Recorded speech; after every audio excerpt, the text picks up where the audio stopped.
कामना करने से कामना की पूर्ति थोड़ी हो जाएगी। उसके लिए तो तप चाहिए, पुण्य चाहिए, भजन चाहिए। लोग जो कहते हैं ना हमारी कामना की पूर्ति, तो आप उतना भजन कीजिए। कामना क्या, आपको ब्रह्म पद मिल जाएगा, मोक्ष पद मिल जाएगा, प्रेम प्राप्त हो जाएगा। तो साधारण विषय क्या है, पर उतना नाम जप कीजिए जो तुम्हारे पापों का पहले नाश करे, जो दुख देने के लिए उतावले हैं, जो तुम्हारी दुर्गति करने के लिए तुम्हारे कर्म गरज रहे हैं, नाम पहले उनको नष्ट करेगा। उसी बीच में तुम्हारी अश्रद्धा हो जाती है कि इतने वर्ष हो गए नाम जपते हुए, कुछ वो पूरा मिटिया मेट कर देगा नाम। कोई भी दुख देने वाला नहीं रखेगा आपके पास। महामंगल मोद दशो दिशाएं आनंदमयी, चुपचाप जपते रहिए। अगर नाम जप नहीं है, को कल्प तरु के समीप जाने पर भी तुम दुख से नहीं बच सकोगे, दरिद्र बने रहोगे। क्यों? क्योंकि कामना बढ़ती रहेगी। कामना का विश्राम नहीं हो सकता बिना नाम जप के। कल्पतरु जो चाहे वो इच्छा पूर्ति करता है, लेकिन कल्पतरु के नीचे जाए कहते प्रिया प्रीतम के दर्शन हो जाए, कल्पतरु में सामर्थ्य नहीं है। प्राकृतिक वस्तुएं देने की सामर्थ्य है, और प्राकृतिक वस्तुएं भोगने वाला उपासक निर्भय नहीं होता, भयभीत रहता, विषादग्रस्त रहता है। वो कल्पतरु के नीचे है तो कोई कामना प्रतिकूल भी हो सकती है, क्योंकि निर्भय तो है नहीं। एक व्यक्ति कल्पतरु के नीचे गया, उसे पता नहीं था कि कल्पतरु की ऐसी महिमा होती। बहुत सुंदर छाया है, अगर बढ़िया भोजन मिल जाता, मिल गया सुंदर भोजन, हाँ, अगर शीतल जल मिल जाता, जल मिल गया, अगर सुंदर सैया होती, सैया प्रकट, क्योंकि जो इच्छा करोगे कल्पतरु प्राकृतिक, आराम से लेट गया। भेड़िया आ गया फाड़ गया, तो भेड़िया आ गया फाड़ गया, क्योंकि कल्पतरु है। गोस्वामी जी कह रहे कल्पतरु के नीचे भी तुझे चैन नहीं मिलेगा, क्योंकि तू नाम जप नहीं कर रहा। जागत बागत सपने न सुख सोई है, जन्म जन्म जुग जुग जग रोई है। आहा, जागते सोते स्वप्न में तुझे कहीं सुख नहीं मिलेगा। एक दिन एकांतिक में एक प्रश्न कर रहे थे, वृद्ध थे, वो कह रहे थे कि हमारे स्वप्न में पितर आते हैं, हमें बहुत परेशान करते हैं और दुख देते हैं। वो पितर नहीं, तुम्हारे कर्म है, कोई किसी को दुख नहीं देता। भयावह स्वप्न, बैठे बैठे जागृत में भयावह कल्पना सिहर जाए ऐसे, तभी तो प्रभु के नाम का आश्रय ले लो, नहीं तुम्हारा ये मन तुम्हें ही चैन से नहीं जीने देगा। बहुत दुष्ट है, ये दुष्टता को स्वीकार करके जलाता, बेमतलब जलाता रहता, बेमतलब। अब उसे कोई बहुत दुलार कर रहा है, अब वो संशय कर लिया, अगर ये उसको प्रेम करने लगेगा तो हमें छोड़ देगा, हमें छोड़ देगा तो हम किस काम के रहे, है नहीं कुछ। और इसी को गंभीरता से लेके डिप्रेशन में पहुंच गया, उसको पता भी नहीं है वो कष्ट। जिस वस्तु से सुख ले रहा है, अगर ये वस्तु खत्म होगी, आगे ना मिली तो फिर क्या होगा, अगर ये व्यक्ति मर गया तो क्या होगा, क्या कल्पना करके ऐसे भय उपस्थित करके उसे दुखी करना। जागत, देखो ना, इतना वो परेशान हो जाते हैं मन से कि व्यसन करते हैं कि थोड़ी देर मन बेहोश हो जाए। अब उनको एक दवाई मिल गई मन को शांत करने की, व्यसन वो और गंदा कर दिया मन को, और उसको दवा एक ही है, नाम। जागत, बागत माने सोते हुए, सपने, स्वप्न में भी तुझे कभी शांति नहीं मिल पाएगी, सुख नहीं मिल पाएगा यदि नाम जप नहीं कर रहा। जागत बागत सपने ना सुख सोई है, जन्म जन्म जुग जुग जग रोई है। नाम जप नहीं, भगवत आराधना है, तो बाहर इससे बचाव नहीं हो सकता, वृत्ति गिरेगी। बलवान इंदी ग्रामो विद्वानम अपि कर्षति, भ्रष्ट हो गए। अब व्यभिचारी की कहीं शुभ गति होती क्या? असत आचरण करने वाले को कहीं शांति मिल सकती है क्या? अधर्म आचरण करने वाले को कहीं सुख का अनुभव हो सकता, कदापि नहीं। बस वो भ्रम में जीता रहता है, दुर्गति को प्राप्त होता है। छूटिबे के जतन विशेष बांधे जाएगो, बंध गया विशेष। क्या हुआ? नाम जप नहीं, भजन नहीं है। होए है विष भोजन। देखो अच्छे अच्छे पदार्थ, सात्विक पदार्थ, क्योंकि पंडित जी हैं, विद्वान हैं, सात्विक पदार्थ समाज में सम्मान। वो सात्विक पदार्थ क्या बन रहा? विष, क्योंकि इतना गिरकर विषय सेवन विषित हो गया। वही है विष भोजन जो सुधा सान खाए। अमृत भी सान के खाओगे तो विष बन जाएगा। और नाम जप कर रहे हो तो कोई विष मिला के देगा तो अमृत हो जाएगा। गरल सुधा रिपु करहि मिताई, गोपद सिंधु अनल सितलाई। नाम की अपार महिमा। गोस्वामी जी कह रहे हैं कि मुझ दीन को तो तीनों लोकों में और तीनों कालों में एकमात्र नाम का भरोसा है। मैं ऐसे जीवित हूं नाम से जैसे मछली जल से। कैसी स्थिति नाम में है गोस्वामी जी की, अपनी स्थिति बता रहे हैं।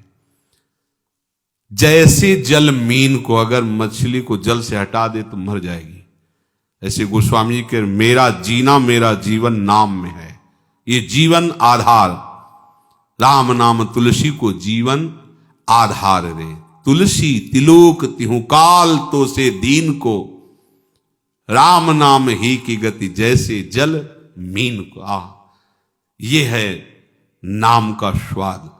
अगर नाम नहीं तो ध्यान रखना, छूटिबे के जतन विशेष बांधे जाओगे। तो जो मन को वश में करने के लिए तीसरी बात कही गई वो नाम जप। नाम जप में दो बातें ध्यान रखनी है। एक तो जब हम जप कर रहे हैं तो जल्दीबाजी नहीं होना चाहिए कि आप उसे देख ही नहीं पाए। अब हम बोल रहे हैं राधा, राधा, रा बड़ा की मात्रा, धा बड़ा की मात्रा, राधा, राधा, राधा। आप देखना रोमांच होने लगेगा, आपको रोना आने लगेगा। Other other other other other other other, थोड़ा टिके को भाग जाएगा मन। अब राधा राधा जिब्या बोल रहे लेकिन मन नहीं पकड़ रहा। अच्छा है, उसमें भी मंगल होगा, घबराना नहीं है। पर इसको वश में करने के लिए है ये जो उपाय बताया जा रहा है, नाम को लंबा खींचिए। इसमें लिखा हुआ है यद्यपि आपकी संख्या कम होगी पर लाभ बहुत अधिक होगा। जैसा प्राय चर्चा में कहा जाता है कि नाम को, मंत्र को देख के जपिए। सामने लिखा हुआ मंत्र, एक एक अक्षर मात्रा, आंख खुली है या आंख बंद है, हम उसका दर्शन कर रहे हैं, उच्चारण कर रहे हैं। और दूसरी बात, बिना सुने उस नाम को, अगले नाम को उच्चारण मत कीजिए। पहले देखिए और फिर सुनिए। ये नाम जब आपके मन को बस, यद्यपि मन नहीं लगेगा, पहली बात है, भागेगा। ऐसे मन तो स्वीकार कर लेगा जपना। माला कितनी गुड़िया आगे निकल गई वो पता नहीं, नाम से कितनी खाली चली। किसी किसी का तो ऐसा माला चल, ऐसे ऐसे ऐसे ऐसे माला, तो हमें लगता है माला से भगवत प्राप्ति होगी क्या। जल्दी जल्दी जल्दी, मतलब वो गुड़िया सकिलती चली जा रही है, 15 मिनट में 10 माला। हमें ऐसे जप की तरफ नहीं बढ़ना। अगर हम 15 मिनट में एक माला जप पाए तो बहुत बढ़िया रहा। पर एक माला का एक नाम भी, एक मंत्र भी बिना देखे बिना सुने नहीं गया। आप देखना इसका लाभ, इसमें मन टिकेगा नहीं, भगाएगा आपको। पर आप बार बार प्रयास, इसी का नाम अभ्यास है, जो भगवान कह रहे अभ्यासेन। अभ्यास इसी को कहते हैं। एक बार आप अभ्यास में उतरिए, फिर ये अभ्यास ऐसा हो जाता है कि जैसे बहुत शोरगुल है तो हम जप नहीं रहे, हमारे सामने वो नाम विराजमान है। आपने नाम को पकड़ा, नाम ने आपको पकड़ लिया। और सामने ही नहीं, जिधर भावना करो उधर नाम विराजमान। छाती में देखो तो नाम विराजमान, आज्ञा चक्र पे देखो तो नाम विराजमान, बाहर दृष्टि गई तो नाम, किसी से बात कर रहे तो मुख में नाम विराजमान है। जिधर दृष्टि जा रही नाम ही नाम, नाम ही नाम। अरे चमत्कार प्रकट हो जाता है। ये केवल कहने की बात है, अब अभ्यास में तो लाइए, पर आएगा ये इसी में। राधा राधा राधा।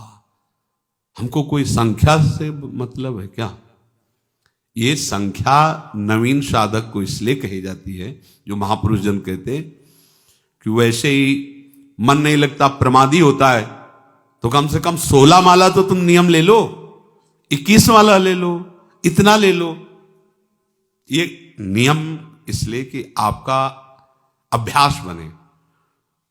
पर खास जोरदार बात जो मन को वश में करने की है, वो गिनती से नहीं है। मन गिनती से वश में नहीं होता। समय काटता रहता, माला पूरा हुआ रख दिया और बस प्रपंच में घूमता रहता है।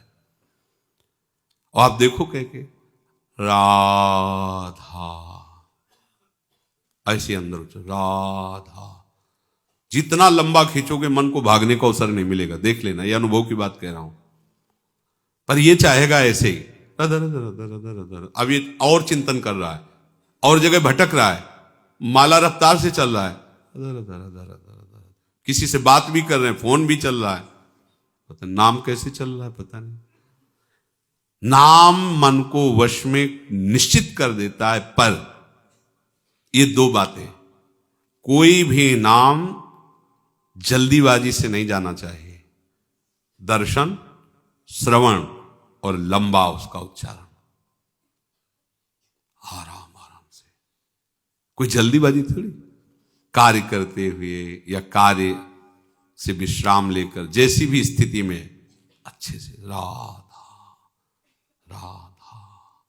अब देखो देखो तो करके देखो, पर मन नहीं लगेगा इसमें, पर यही मन को मारेगा। और मन को आओ, जो जिद्दी स्वभाव है ना, उससे भी ज्यादा जिद्दी नाम है।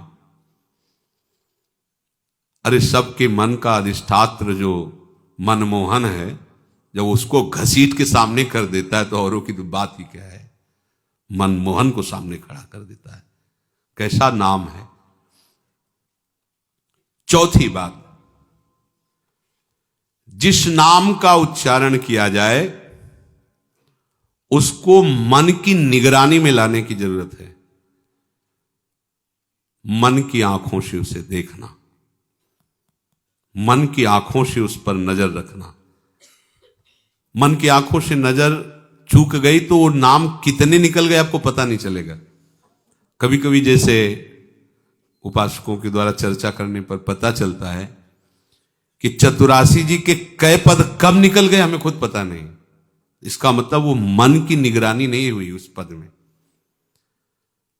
नहीं तो एक पंक्ति भी बिना स्पर्श किए नहीं जाएगी। पर अभ्यास से जड़मत होत सुजान, करत करत अभ्यास के जड़मत होत सुजान, रस्सी आवत जात ही सिल पर होत निशान। तो पत्थर से ज्यादा पत्थर बुद्धि हमारी थोड़ी है। नाम का निशान तो बन ही जाएगा उसमें बार बार जब हम। यदि ऐसे मन ना लगे कि मन निगरानी नहीं कर पा रहा है, तो मंत्र तो उच्चारण नहीं कर सकते लेकिन नाम उच्चारण कर सकते हैं। जब आप देखें कि मन भाग रहा है, निगरानी नहीं कर पा रहा नाम की, तो फिर ऐसे जैसे उच्चारण करके राधा वल्लभ श्री हरि, राधा वल्लभ श्री हरि। मंत्र उच्चारण नहीं कर सकते, मंत्र तो ओठ बंद करके ही। तो हमें पहले मन को घसीटना है। अगर मंत्र कम जप हो रहा है तो चलेगा, नाम जप के द्वारा पहले मन को घसीटिए, मन को एकाग्र कीजिए, मन को निर्विषय कीजिए। मंत्राकार वृत्ति तो स्वयं हो जाएगी, आप देख लेना। अब सीधे मंत्र में मन लगाने की चेष्टा करें, लग नहीं रहा है और उसका उच्चारण कर नहीं सकते, तो फिर आप छोड़ देंगे। छोड़ो, आ जाओ नाम में, राधा वल्लभ श्री हरि, राधा वल्लभ श्री हरि। अगर इतने से भी काबू नहीं हो तो मंजीरा उठा लो, रख दो माला। और राधा वल्लभ श्री हरिवंश श्री वृंदावन श्री वंचन 1 घंटा भन भना दो एकदम, जैसे भौरा नहीं, राधा वल्लभ श्री हरिवंश राधा, कुछ और न सुनाई दे और न दिखाई दे, एकांत राधा वल्लभ, ये सब ठीक हो जाएंगे। मान लो यही किया है, जो खाया है वो आपको बता रहे हैं। ऐसा नहीं कि जन्म से ही मन तदाकार हो जाता है किसी का, ऐसे नहीं हो जाता है। सब 8-9 बजे आश्रम में जाके लेट गए, बैठ गए गुरुजी की समाधि के पीछे एकांत बिल्व वृक्ष, शुरू कर दिया।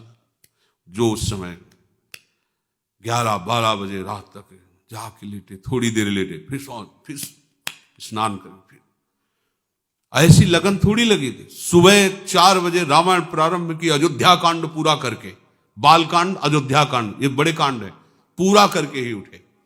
एक लगन, कैसे भगवत प्राप्ति, कैसे निरंतर भगवत चिंतन बने। चौथी बात, राग रागिनियों में नाम को करके उसकी ध्वनि में चलना। रजोगुणी मन विषयों की तरफ जाता है, उसे सात्विक बात सुहाती नहीं है, रजोगुणी सुहाती है।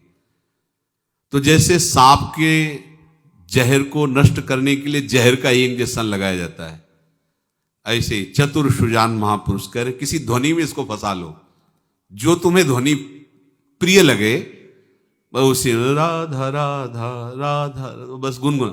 आप देखना, अगर मन पसंद ध्वनि है तो आप छोड़ना चाहो तो भी नहीं छोड़ेगा, वो गुनगुना। कई बार ऐसा देखा गया है कि कोई ऐसी, तो कई घंटे वही बात अपने आप, वही बार बार।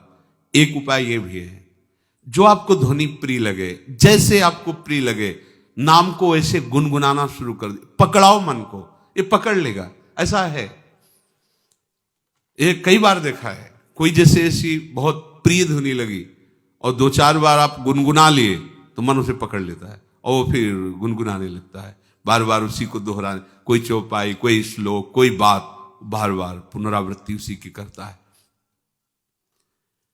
अगली बात, आराध्य देव के छवि को समीप रखना। हमने देखा है भक्तों को कैसे गले में जैसे धारण किए, ऐसे ऊपर से देखते हैं, मतलब क्या है, कोई मानो जैसे कोई समय देख रहा हो, ऐसे थोड़ी ऐसे कर लिए, कोई देख नहीं पा रहा क्या, ऐसे ढके हुए ऐसे पास, जिससे अपने आचार्य चरण का आदेश, राधा वल्लभ लाल को हृदय ध्यान मुख नाम, बिहारी जू राधा वल्लभ जू राधा रमण जू प्रगट प्रिया प्रीतम है, छवि ले ली, उसको बार बार ऐसे देख रहे, श्री चरणों से लेकर के मुकुट तक बार बार देख रहे हैं।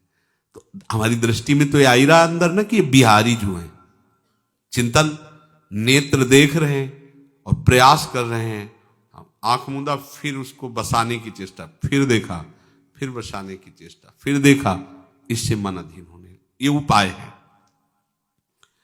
जब आप कोई भी कार्य कर रहे हों तो पहले आराध्य देव को साथ अपने लीजिए। अब हम परिक्रमा करने जा रहे हैं, चलो प्रिया प्रीतम साथ में वन विहार के लिए, भावना हुई हमारे साथ प्रिया प्रीतम चल रहे हैं। अगर भावना परिपक्व होने लगे तो आपको नूपुरों की करधनी की झनकार सुनाई देने लगी, प्रिया प्रीतम साथ चल रहे हैं। वो कोई असत्य थोड़ी है, वो तो सत्य है, और आपकी भावना सत्य की हो रही, इसलिए अनुभव होगा।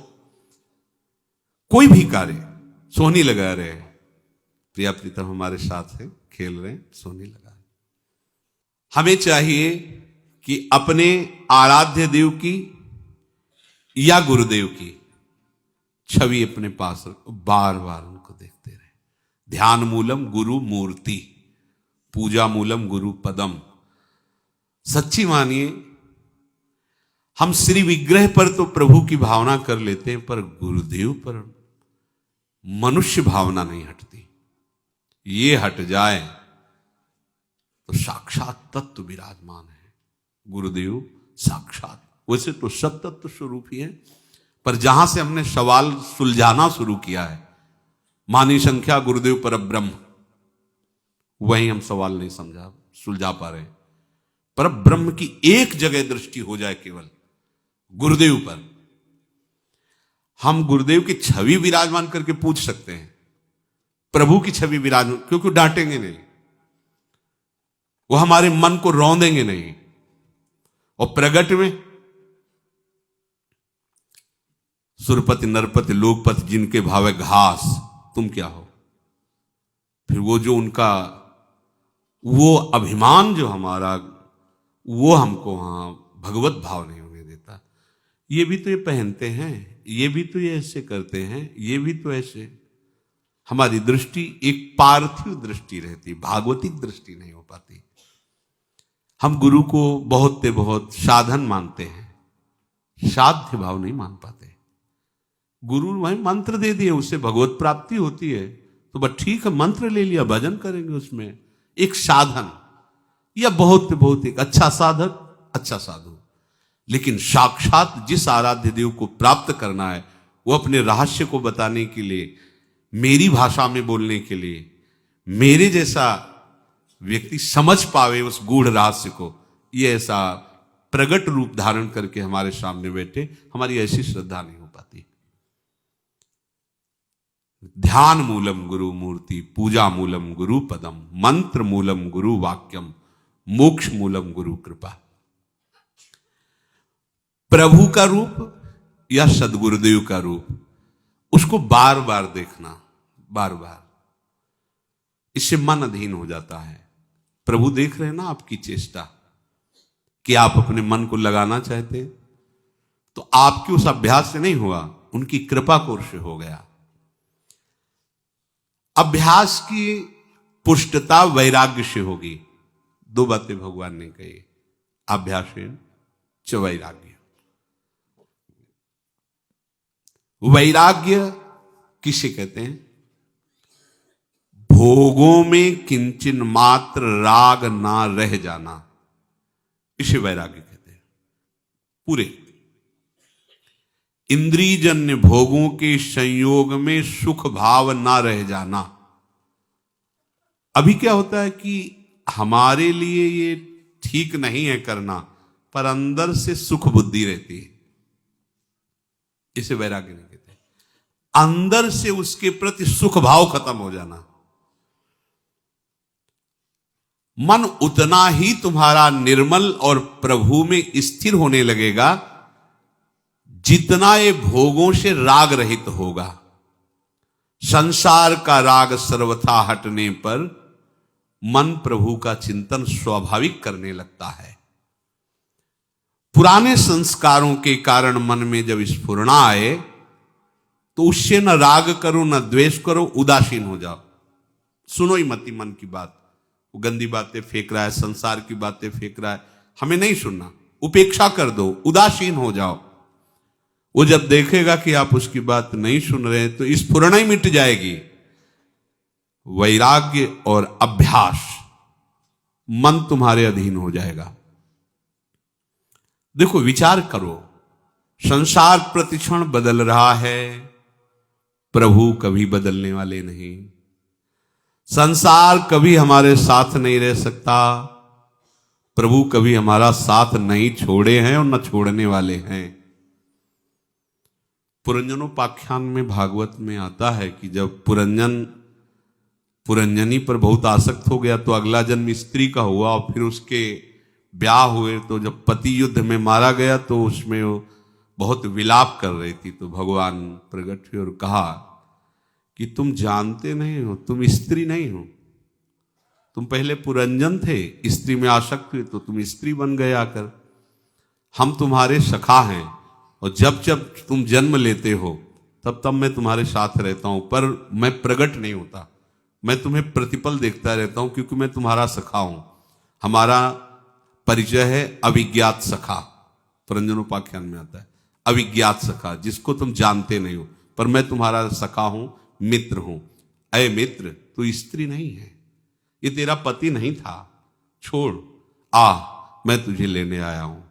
करुणा करके भगवान उनको उपदेश करते हैं। हमारी हालत भी यही है।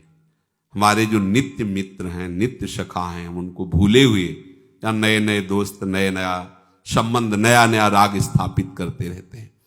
तो आप सोच लो, कोई भी तुम्हारे साथ बराबर नहीं रह सकता और प्रभु कभी तुम्हारा साथ नहीं छोड़ते। इसलिए किसी से अपनापन मत करो।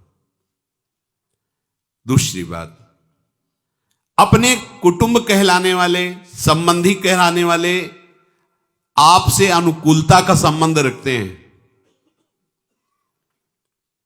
ये अपने कहलाने वाले जितने कुटुंबी संबंधी हैं, वे केवल हमसे संबंध अनुकूलता का रखते हैं, अन्य नहीं रखते। अपनी सामर्थ्य, अपनी योग्यता, अपने पास कुछ है तो ये हमको प्यार करते हैं, नहीं अगर कुछ ना उनको समझ में आवे तो नहीं प्यार करेंगे, पता चल जाएगा। इसलिए आप विवेक पूर्वक ऐसा जो मित्र है जो हर स्थिति में आपको प्यार करता है, उस प्रभु को स्वीकार कीजिए। आप विचार कीजिए, जैसे आप